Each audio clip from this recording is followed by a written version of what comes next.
Hello, Coven sisters. Hello, hello. And the Coven brothers. Hello. How are you doing today? I'm recording this as I drink my morning coffee. It's a pretty nice day out today. And how are you? I hope you're good. I hope things have been well. Today's episode is a tarot talk episode. Before we dive in, though, I do have housekeeping. I'll be at a summer solstice online event in June. Mark your calendars for June 22nd and 23rd. It's a summer solstice summit. I'm really excited. I'm going to be doing a collective spell working with you all. It's going to be so cool. I'll be posting more about it closer to the event. We're a bit of a ways out, so I don't have a link to give you right now. I'm on Instagram at witching_half-hour_ or so. There will be information on there, lots of links closer to the date. I'm still running the free new moon circles. I've really been enjoying them, and I know May's will go and June's will go as well. After that, I'm not sure what I'm going to do, my loves. I tend to get a little bit disconnected from my work and the internet over the summer. I do have some planned downtime, so I may not do another one after June. So if you've been on the fence, get off it, get in the circles. They're free. They're super fun. I'm basically bringing you guys the mini rituals I've been doing for over a year now to manifest abundance in my life, to work with the position of the moon, the new moon, and really tune in the astrology of the moment and harnessing it so that we can manifest our most juicy, delicious dream life on multiple levels, spiritually, physically, and financially even. Okay, I think that's all my housekeeping, other than to ask you to show your love and support for this podcast by sharing it, following it, rating and reviewing. It really, really, really helps me grow this little project, this passion project of mine. I'm 100% independent. I am recording this in my small apartment in a blanket fort. I don't have a big team or a publisher behind me. It's just me and you, Coven. Your engagement is what is growing this podcast. And I thank you so much for spending your time with me, for popping in your earbuds, for listening to me. And it just takes you a couple seconds to click that 5-star button so more people can find us. Okay, Coven, let's dive into the 17th card of the tarot. We're looking at the Star card. I really do. I know I say this like pretty much every episode, but I do love this card. For me, this card is all about hope. And hope is such an important part of the human condition. I love this card. Let's start with the symbology, okay? Let's have a look at it. And for an actual, like for real look, I will be putting up a YouTube video showing some of the cards out of my collection and looking at the way the different artists have drawn this card. So we have a beautiful woman. She's totally nude and vulnerable, and she's out in nature, and she's beside what I like to think of as a pond. It could be a river. It doesn't really look like an ocean because it's still water and just the landscape around it. I think of it as a pond. Above her in the night sky, it's full of stars. Often there's 7 stars because we're looking at the number 17. I have seen it vary from card to card, and we'll look and count them when we're on YouTube, okay? With all that water, we know this is a card about emotion. Because she is naked, we know this is a card about vulnerability, right? She's at the edge of the water, and some cards have her in the water, she's wading in it, and others she's on the edge, kind of kneeling down. Others she has 1 foot on land and 1 foot on water. I think what's important about the symbology there is that she's not overtaken by the water. She's not immersed. She's just dipping in. She's easing in. So we're looking at emotion and heavy emotion, like this is darkness, this is night. So we have the symbology of the dark, the night. It is associated with the hidden, the subconscious, right? Water's our emotions, but she's not overwhelmed by them. She's examining, she's in control, she's wading into the water. She's stable where she is, whether she has 1 foot in the water or whether she's crouched at the edge of the water, she's reflecting. She also has 2 vessels. In one of the cards I show you on the YouTube, it's super awesome because the vessels are milk jugs. It's really modern and I love it. And she's pouring water out of these vessels, 1 into the water and 1 into the land. There's a real transmuting happening. There's a sifting through happening. And we've seen this in another card, right? We have seen this in the Temperance card. I like to think of the Star card kind of like the scrying mirror reflection of the Temperance card. It has that reflectiveness, that integration feeling about it, of differentiating between what you want to let go of and what you want to keep.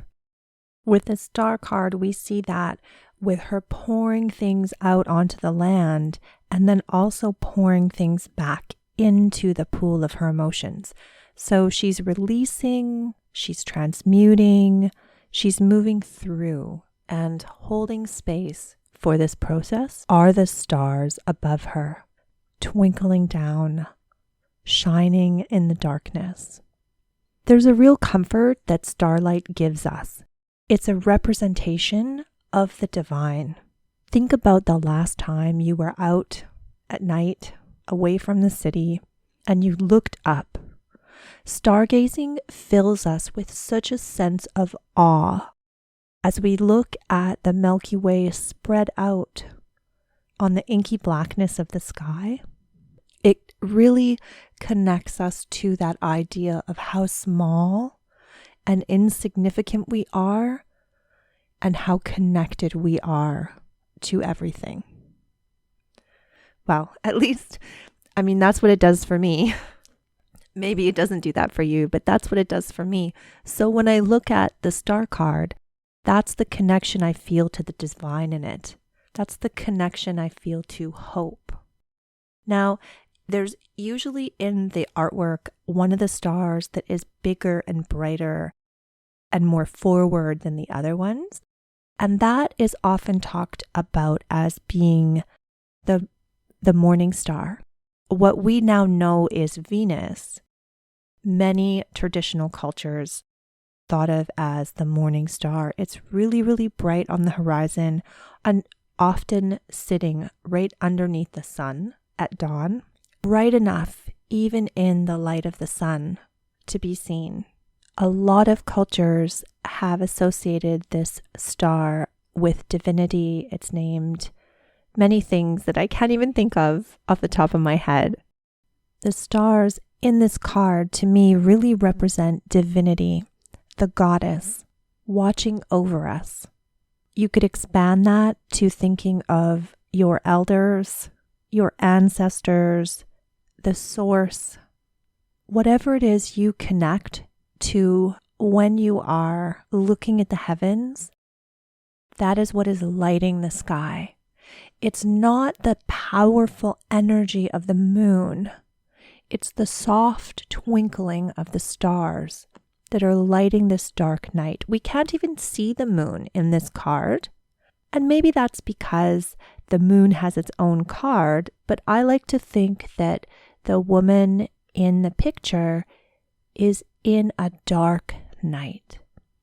That real transitional phase where there is no moon. That deep magical cocoon. She's taking her time and she's sifting through. her emotions, examining them, and reflecting. Now, many things I read about the star card I find really lacking, and I think this is because I approach the tarot from the perspective of the Fool's journey. The star card follows the Tower card, the card of mass destruction, chaos, uprooting our old patterns, and really tearing things down. So now we're in this place of examining the rubble, looking in the pool of emotions, looking into our deep, dark feelings, looking at our ego, looking at our shadow, looking at the things we can only see in the dark of night, that are too subtle to be examined in the brightness of the day. And it's a vulnerable thing to do. But look how safe she is. There's nothing in this card but nature and this woman. The nudity is interesting because many of the characters in the tarot are robed and their clothing has meaning, right? Remember the Empress card? She's on a throne. The Hierophant, his robes have meaning. The High Priestess, even what she's holding has meaning. So the lack of clothing has meaning here too. It's very purposeful. This is not a card about surface work. It's about picking through what we have discovered in the destruction that came before this card, transmuting those feelings, releasing what does not serve us, and putting back into our pool what we decide to keep consciously, reflectively. It's sort of about rebuilding, but not exactly. The rebuilding will happen. This is that pause. The star card, it almost feels like the place before an in-breath, when you've breathed out in your meditation work and you hold that emptiness, and then you go into the next chapter. This is a very deep moment. Okay, are you all still with me? Because I want to talk about what it really means in practical practice when it shows up in your client's spread, right? Now that we've looked at the symbology, we know the meaning, we want to know how to interpret this for our client. I love doing spreads, you know that, because I like to see the way the cards relate to each other. So I'm going to remind you that the position of this card in your spread is important. Does it show up in a position where it's in the past? Does it show up in a position where it's in the future? That's going to tell you what's going on, whether or not your client is still processing a trauma or a crisis or a change, or whether they have gotten through it and are ready to rebuild. To me, it always feels like a really positive omen.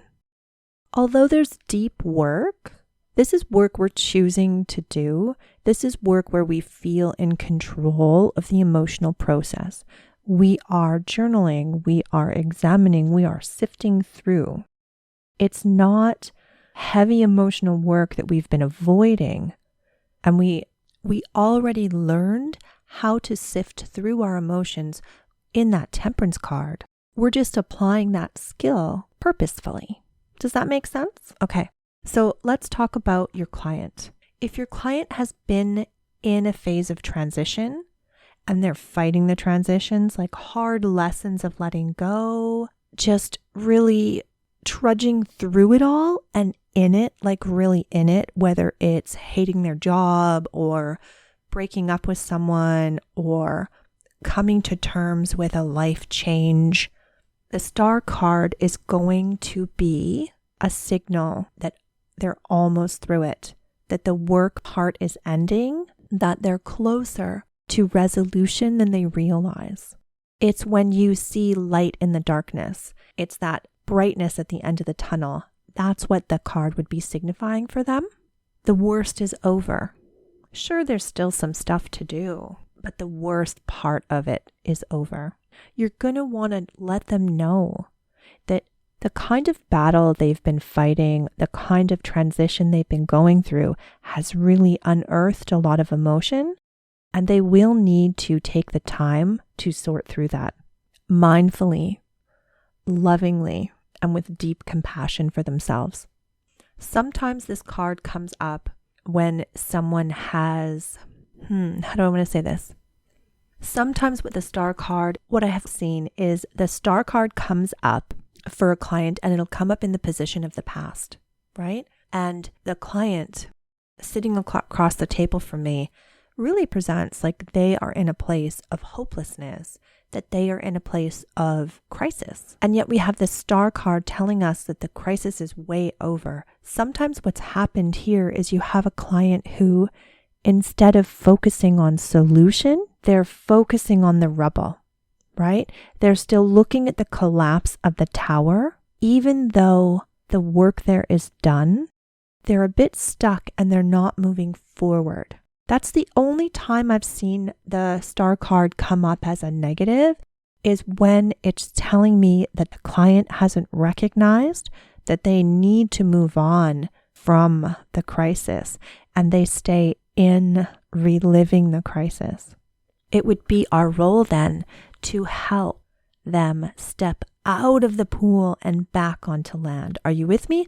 It's almost like in the process of sifting through and examining their emotions, instead of keeping one foot on the land and one in the water and being in control, they've slipped too far into the pool of their own emotions and need help getting out. They need to find their faith in themselves again. They need to reground. Does that make sense? I hope that makes sense. It's all pretty abstract, right? Part of what I love about the tarot is the symbology and how abstract it is and how many layers you can find when helping your clients and bringing them insight. It's what I've just loved so much about it, but it can be tricky to teach because it's not simple. It's layered, and you really need to lean into your intuition and listen to what the cards are telling you. The star card can also tell us that it's time to reconnect with our faith. And whatever that looks like for you or your client, right? Does that mean to reconnect with a god or goddess they love? Does it mean they have to connect with their faith in themselves? Do they trust and believe in their own ability to transmute and move forward after? Some people, they get really lost there, right? They're not quite sure how to rebuild. And it's easier to stay sifting. The star card can tell us to reconnect with our divinity. Sometimes the star card shows up and it has nothing to do with crisis. I know it's weird for me when that happens too, because I think so much of the fool's journey and where my client is on their soul path, right? I really love using the tarot to navigate the flows and ebbs and changes and evolutions of our lives. So when the star card shows up for someone who has not come out of crisis, who is not wanting advice about a breakup or a life change, or they seem really in control and directed towards a goal, the star card is going to ask them to deeply examine their motivations and to deeply examine their emotions around it. Does that make sense? It's going to ask them to connect to divinity, connect to their intuition, and sift through. Something needs to be examined. Some shadow work needs to be acknowledged. Some emotional processing is necessary in order for them to move gracefully forward. Where we go after a star card shows up for us is always somewhere connected to our truth and to our life path, because we are being guided divinely through these things.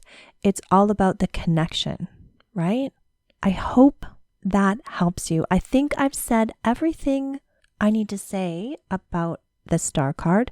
I am going to put up a YouTube, so you can find my YouTube channel most easily by Googling Witching Half Hour or so. I really like to show you the cards visually, so I do a YouTube video for every one of these podcast episodes, and it's a bit different information. I don't record them at the same time, so you will get more information to digest about this beautiful card. Please don't forget to like, follow, review. You love what I'm doing? You can always sign up for the newsletter. The link is on my website, jodieannpsychicmedium.com. When you sign up, you will be getting a water meditation, an introduction to the element of water, and then every month, one love letter from me, letting you know what's going on. It's a high consent, low volume newsletter. What that means is you will not receive multiple emails from me a month. You will not receive launch information from me. Before I do any of that, I send out a consent letter, and you can opt out of any ads I'm running, any programs I'm advertising, without affecting your love letter subscription. Because I respect you and I respect your privacy and your email box. Okay, my lovely coven, brightest blessings. Thanks for spending time with me today. Take care.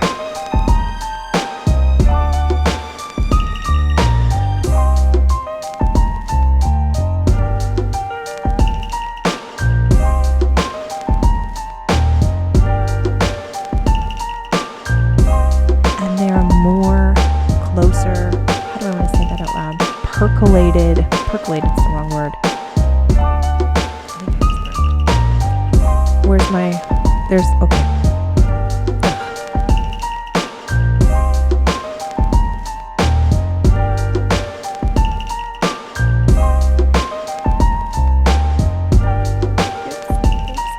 Oops. Oh no, I have notes. This is tricky. Stop. And holding space. There are so many S's, like so many S's in what I want to say. This is too much. What have we learned about ourselves? When this card, oh no, that's going to be in another part. Wait, that's a really good part. Put it.